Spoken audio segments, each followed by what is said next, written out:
কবরের বিষয় শুনে সবচেয়ে বেশি কান্নাকাটি করতেন একজন সাহাবী, তার নাম উসমান আল গনি রাদিয়াল্লাহু আনহু। অন্য কোনো বিষয় শুনে তিনি এত কান্নাকাটি করতেন না।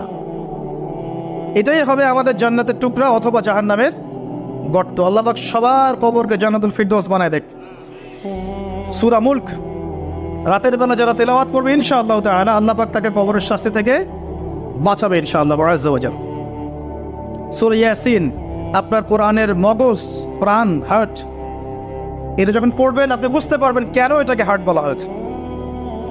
সূরা বাকারা যে ঘরে পড়া হবে সেই ঘর থেকে শয়তান পালিয়ে চলে যাবে। আমরা তো বাড়ি করলে হুজুর ডেকে আনি, তাই না? ঝাড়ফুঁক করাই, বাড়ি বন্ধ করি, তাবিজ করি, কত কি করি না? মাশাআল্লাহ, আসল কাজ করি না। একটা জায়গায় উঠেছেন, বাসায় উঠেছেন, নতুন বাসা, সূরা বাকারা তেলাওয়াত করেন।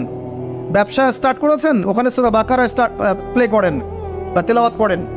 সূরা বাকারা যেখানে তেলাওয়াত হবে বরকত আসবে এবং সেখান থেকে শয়তান পালিয়ে যাবে ইনশাআল্লাহ তাআলা।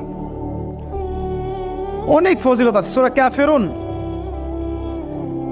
ওই যে বললাম 1999 জন মানুষ জাহান্নামে যাচ্ছে, তাদের আমলনামায় কোন পাপটা কমন ছিল জানেন?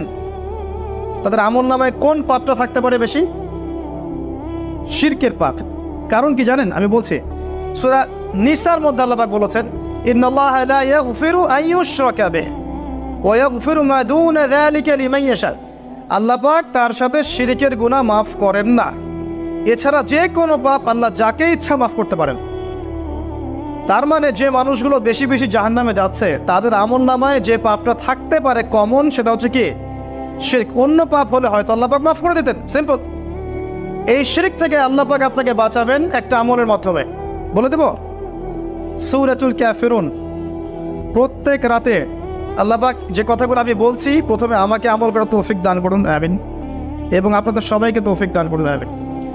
সূরা কাফিরুন রাতের বেলা তেলাওয়াত করলে আল্লাহ পাক আপনাকে শিরক থেকে বাঁচিয়ে রাখবেন সব।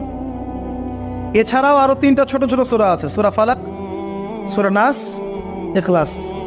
সকাল সন্ধ্যায় 3 বার করে, ফজরের পর 3 বার 3 বার 3 বার, মাগরিবের পর 3 বার 3 বার 3 বার। এটা বিকেলেও করা যায়, আসরের পরেও করা যায়। আর ঘুমানোর সময় 3-3-3 করে হাত দুটো একত্রিত করে ফু দিয়ে সারা গায়ে মাসাহ করে ঘুমাতে হয়। এটা করলে দৃশ্য অদৃশ্যের ক্ষতিগুলো আপনাকে স্পর্শ করবে না ইনশাআল্লাহ।